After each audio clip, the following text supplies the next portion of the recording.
जय हिंद। आप सभी को एनसीईआरटी सीरीज में स्वागत है। तो आज हम लोग अध्याय क्लास 6 का जो चैप्टर नंबर 6 आज नए प्रश्न और नए विचार के बारे में भगवान बुद्ध भगवान की कहानी को देखेंगे कि जीवन पर इनका क्या चीज आधारित था और इससे बुद्ध भगवान से हम अपने जीवन में क्या कुछ परिवर्तन कर सकते हैं, क्या हम सोच सकते हैं। उसी के डिसीजन पे आज हम लोग अध्याय 6 को जो चैप्टर नंबर 6 है, जो प्राचीन इतिहास हमारे पास में मोस्ट इंपोर्टेंट क्वेश्चन होती है, जो सारे प्रतियोगिता एग्जाम के लिए इंपॉर्टेंट होती है और सारे एग्जाम के लिए चाहे बीपीएससी है या यूपीएससी है या वनडे एग्जाम की तैयारी के लिए ये बेस्ट मानी जाती है। एनसीईआरटी सीरीज को हम लोग चला रहे हैं। तो देखिए कि आज हम क्या पढ़ेंगे कि बुद्ध की कहानी, भगवान बुद्ध की कहानी क्या है कि बौद्ध धर्म का संस्थापन कौन था। ऑब्जेक्टिव में डायरेक्ट पूछ देगा कि बौद्ध धर्म का संस्थापन कौन था, तो सिद्धार्थ था, जिनका नाम फिर गौतम भी नाम से था। दो नाम से इनको जाना जाता था, सिद्धार्थ और गौतम नाम से इनको जाना जाता था। अब इनका जन्म लगभग 2500 वर्ष पहले हुई थी। आपको डायरेक्ट पूछेगा कि इनकी जन्म लगभग 2500 वर्ष पहले हुए। उन्होंने भगवान बुद्ध भगवान जीवन को सच्चे अर्थ को जानने चाहते थे, यानी बुद्ध भगवान जो सच्चे माने सच का अर्थ को जानना चाहते थे कि झूठ क्या है और सच क्या है और जीवन किस प्रकार को जीना चाहिए। ये भगवान बुद्ध भगवान इस चीज को जानने की कोशिश करते थे कि जीवन में मृत्यु क्या है, मृत्यु के बाद क्या है, मृत्यु के पीछे क्या है, इसकी पूरी प्रक्रिया को यह जानना चाहते थे। कौन? बुद्ध भगवान। वो ने जीवन को सच्चे अर्थ को भी जानने की कोशिश, यानी जीवन के बारे में जानने की कोशिश की है। वह कौन जाति से थे? क्षत्रिय से, जिसे शाक्त था। यह भी पूछ देगा आपके पास में ऑब्जेक्टिव। देखिए भगवान बुद्ध भगवान युवावस्था में ज्ञान की खोज, उन्होंने सुख सुविधा को छोड़ दिया। यानी कौन? भगवान बुद्ध भगवान एक ऐसा व्यक्ति थे जो सारे महल में भी ठुकरा के एक संघर्ष का जीवन चुने। आज हम लोग के पास में 2 पैसा हो जाता है तो अपने आप को समझ लेते हैं कि बहुत सारे जीवन में हासिल कर ले, लेकिन उनके पास में कोई चीज की कमियां नहीं थी, बावजूद भी उन्होंने अपने जीवन में कष्ट किया। तो इससे क्या सीखने की मिलता है कि हम अपने जीवन में भी उसी प्रकार के कष्टों को, चुनौती का सामना करना पड़ेगा और तब हम अपने जीवन में आगे कुछ कर सकते हैं। तो युवावस्था में ज्ञान की खोज के लिए उन्होंने सुख सुविधा को छोड़ दिया। इनका ज्ञान का प्राप्ति बोध गया में हुआ था। ऑब्जेक्टिव में डायरेक्ट पूछ देगा कि इनकी ज्ञान की प्राप्ति कहां पर में हुआ था, तो बोध गया में हुई थी। तो आपको डायरेक्ट वनडे एग्जाम में पूछेगा कि इनकी ज्ञान की प्राप्ति कहां पर में हुई थी, किनको? भगवान बुद्ध भगवान के। तो कहां पर में हुई थी? बुद्ध भगवान की बोध गया, जो बिहार के पीपल के नीचे में उनके ज्ञान के प्राप्ति हो गया था। पहला जो उनके पास में जो हो गया तो उनको बोध गया में पहला उपदेश माने ज्ञान की प्राप्ति होने के बाद में पहला उपदेश कहां पर? मान के चले कि आपकी ज्ञान की प्राप्ति हो गई, तो ज्ञान की प्राप्ति होने के बाद वह पहला उपदेश कहां देने वाले थे, यही बात को आपको कोडिफाइड समझना है। सारनाथ जो सारनाथ में उन्होंने सबसे पहला उपदेश दिया और बताया कि जीवन में सत्य और गलत क्या है। ये कहां पर में? सारनाथ उपदेश। बीपीएससी में कई बार प्रश्न पूछ चुका है कि भगवान बुद्ध भगवान के कहां पर में सबसे पहला उपदेश दिए थे ज्ञान की प्राप्ति होने के बाद में, तो ये कहां पर में? सारनाथ। इनकी मृत्यु कहां पर में? कुशीनारा में हो गया था। तो पूछ देगा ऑब्जेक्टिव में कि बताइए बुद्ध भगवान की कहां पर में जीवन मतलब कि ये मृत्यु हुई थी, तो कहां पर में? कुशीनारा। ये इंपॉर्टेंट होगा।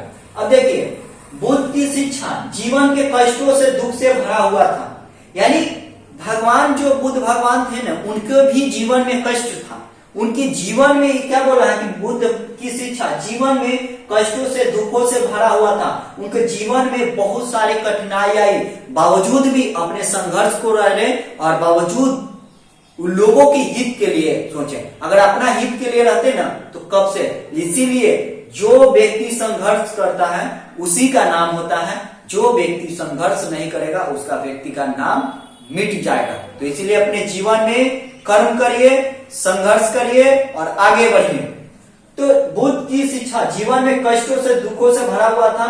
ऐसा हमारी इच्छा और लालच जो हमारी पूरी नहीं हो सकती है, यानी हमारी इच्छा कभी पूरी नहीं होगी। आप कल्पना करिए कि आपके पास में एक इच्छा पूरी हुई और दूसरा आपके पास में कुछ हो गया, धन को संग्रहित करने में आपके पास में होगा। तो आप बताइए ना कि बुद्ध भगवान ऐसा हमारे इच्छाओं लालच कभी पूरी नहीं हो सकती, यानी मनुष्य की जो इच्छा होगा ना वो मरते दम तक उसको पूरी नहीं हो सकती है। कौन?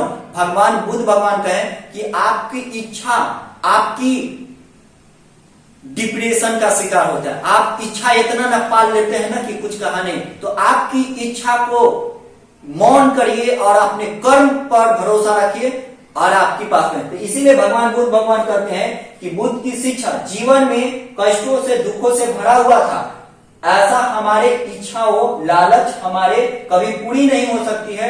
उन्होंने और कहा कि लोगों के दयालु होने पर, यानी मनुष्य के साथ साथ जानवरों को भी रक्षा करने की शिक्षा कौन? महात्मा बुद्ध भगवान क्या बोले कि मनुष्य जानवरों को भी आदर या दयालु होने चाहिए और मनुष्य के साथ साथ जानवरों को भी आदर भाव से उसको देखा जाए। यानी भगवान बुद्ध भगवान यही कहानी में बता रहे हैं कि जीवन की में सभी व्यक्ति के आदर सम्मान करिए, चाहे जानवर हो चाहे कुछ भी हो, सभी व्यक्ति को आप मनुष्य को इसकी कर्तव्य बनता है कि सभी को एक सम्मान रूप में देखे। और जीव जंतु को भी भगवान बुद्ध भगवान शिक्षा दी है कि नहीं, उनको भी रक्षा करने का मनुष्य का अधिकार है और अलग अलग इसका कोडिफाइड है। अब देखेंगे हम लोग कर्म पर आधारित चीजों को भी। देखिए कि हमारा कर्म क्या है और कर्म पर हमारा क्या भविष्य बनेगा, प्रश्न चिन्ह। और यही भगवान बुद्ध भगवान अपनी कहानी को चीज में बताना चाहते हैं कि क्या हमारे पास में शिक्षा कष्ट से तो है और क्या हमारे पास में। तो देखिए हमारा कर्म परिणाम चाहे अच्छे हो या बुरे वर्तमान पर इसके साथ साथ प्रभाव पड़ता है। यानी आपका कर्म अच्छा हो या बुरा हो, इसका इंपैक्ट आने वाला पीढ़ी पर जरूर प्रभाव पड़ेगा। यानी आपका कर्म अच्छा हो या कर्म खराब हो, इसका आने वाला पीढ़ी पर भी प्रभाव पड़ेगा। और यही बात पे भगवान बुद्ध भगवान यही चीज को बताते हैं कि नहीं, या हमारे बुरे वर्तमान में भी इसको शिक्षा क्या चीज है। भगवान बुद्ध भगवान और बताना चाहते हैं कि बुद्ध की शिक्षा प्राकृतिक रूप में यानी भाषा के रूप में समझाइए। यानी जहां पर में जो व्यक्ति जिस भाषा में समझ सकता है उस भाषा का उपयोग करिए। अब मान लीजिए कि आपको इंग्लिश आता है और गांव में चल गए, उसको इंग्लिश बोल रहा है, गांव वाले लोगों को तो इंग्लिश नहीं आता है, तो उस कंडीशन में आपको केवल डरा रहे हैं। लोगों की समझाने की भगवान बुद्ध भगवान बोले कि प्राकृतिक रूप में दीजिए। जैसी भाषा जहां के लोग समझेंगे उसी भाषा में शिक्षा भी देनी चाहिए ताकि उसका मानसिक रूप से विकास हो सके और उसको हावी न हो सके। तो पढ़ाई एक माध्यम है, न कि बल्कि इसको रटा जा रहा, उसको तरीका से बताना चाहिए कि माइंड को किस तरह से विकास। तो भगवान बुद्ध भगवान यही शिक्षा में अपने आप को देते हैं कि जीवन की सत्य की खोज करो और एक अच्छा इंसान कर्म पर भी हमारा जीवन को क्यों होता है आधारित। आपका कर्म अच्छा हो या बुरा हो, लेकिन इसका प्रभाव आने वाला पीढ़ी पर जरूर पड़ेगा। ये भगवान बुद्ध भगवान की ये चीज को बोले हैं और उन्होंने स्वीकार कर लिए हैं। और देखिए एक और यहाँ पर में चीज को दिया गया है कि उपनिवेश, यानी उनको ने मृत्यु के जीवन के बारे में जानना चाहते हैं। भगवान बुद्ध भगवान मृत्यु के बाद में क्या होती है उसको जानने की कोशिश करते थे। कौन? भगवान बुद्ध भगवान। उन्होंने उत्साहित होकर अधिकांश चिंतन करे और इसके बाद में अस्थाई मृत्यु के बाद में अस्थाई और जो मृत्यु के बाद में बचा रहता है इसके लिए आत्मा कहें, और इसके लिए हमें आत्मा को भी मानते हैं और इसके लिए अलग अलग चीजों को पर। तो मनुष्य को क्या करना चाहिए और मनुष्य को क्या नहीं करना चाहिए, ये भगवान बुद्ध भगवान अपनी कहानी के रूप में बताते हैं कि किस तरह से हम अपने जीवन पर सत्य की खोज करके ज्ञान की प्राप्ति कर सकते हैं और किसी भी व्यक्ति को गलत ढंग से बर्ताव और सभी व्यक्ति को आदर करना है, ना कि सभी व्यक्ति को। यानी बुद्ध भगवान की शिक्षा एक प्राकृतिक में था और वह जीवन के बारे में बहुत हमारे आधारित है। तो एनसीईआरटी पार्ट 1 वीडियो में हम इसका फिर कर लेंगे पार्ट 2 वीडियो जो जैन और बौद्ध धर्म से संबंधित होगा। जय हिंद।